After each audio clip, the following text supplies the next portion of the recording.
তাই হবে মাগো।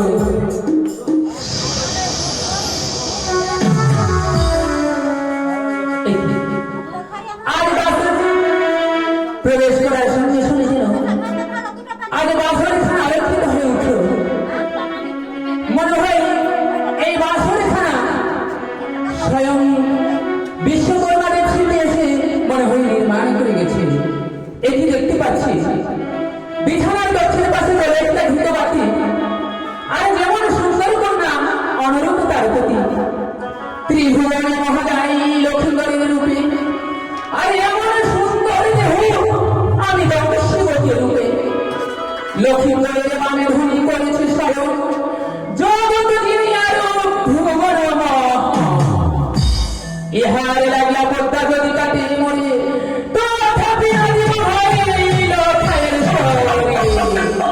লক্ষ্মীর সমান কন্যা সর্বসুলভ তার শরীর শিবর আমার নাই।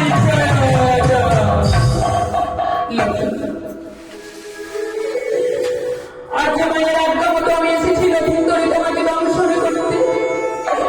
একবারে দেখে দেখো লক্ষ্মীন্দরী, দেখো, কেননা আমি যে মায়ের সঙ্গে শপথ করেছি বলে আজ আমি এসেছি তোমাকে দংশন করতে, কিন্তু পারবো না। তুমি নিজের স্বামীর প্রাণ রক্ষা করবে বলে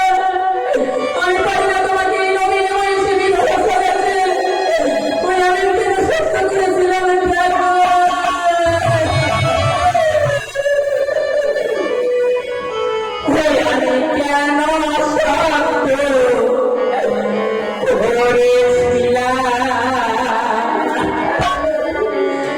দেবী মহামনসার সঙ্গে রে দেবী মহামনসার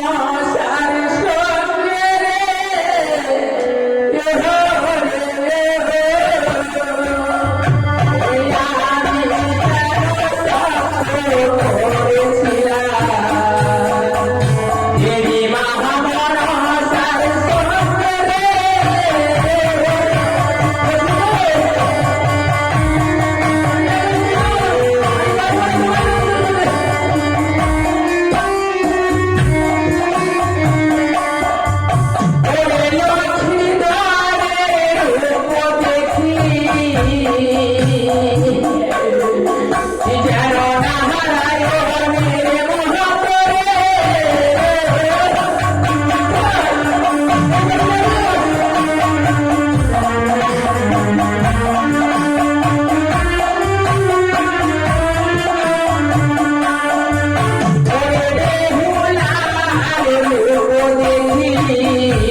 মকর মন্ডল তার শ্রবণেতে দলে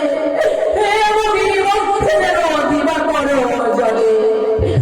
কণ্ঠেতে মুক্তার হার গজমতি মালা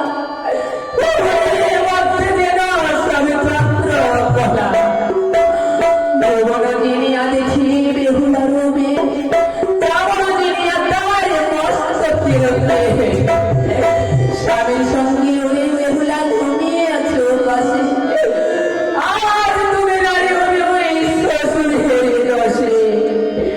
সকল শরীর গুলি চাই ঠাই ঠাই তীব্র মানুষ লক্ষ্মী মুদারে না আগুমা এখন আমি কি করবো জানাবি আমি যে লক্ষ্মী মরি কোনো দোষ দেখতে পাই না মা আমি তো আগেই প্রতিজ্ঞা করেছিলাম যে আর দোষ করে তাকে আমি কোনো মতে দংশন করতে পারি না মা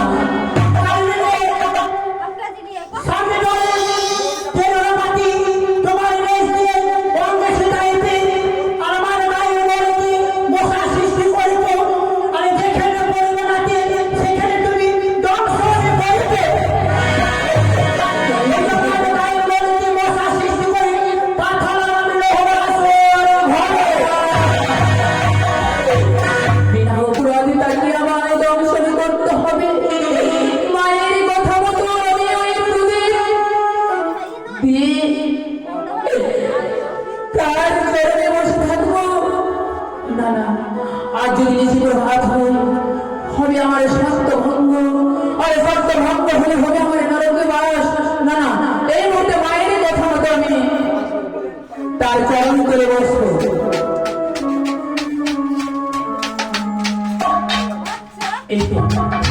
মায়ের কথা মতো আমি লেজ দিয়ে প্রদীপের লিখতে দিয়েছি এবার ওদিন কিন্তু আমি তোমার চরণ করে বসবো এখনো তুমি কোনো দোষ করবে তাই বেশি প্রভাত হলে এখান থেকে আমি ফিরে চলে যাবো তোমার জীবন রক্ষা হয়ে যাবে লক্ষ্মী আমি তোমার চরণ করে বসে থাকি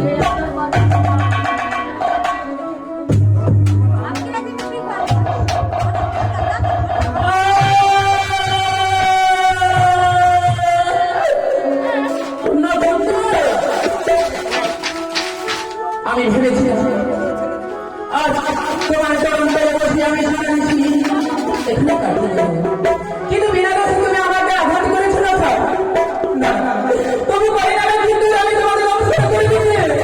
ওই তোমার সুন্দর বদলে দেখলে আমি পারবো না এবারের মতো আমি তোমার সন্তান বলে ক্ষমা করলাম রক্ষিন্দ আর তুমি আমাকে আঘাত করবে না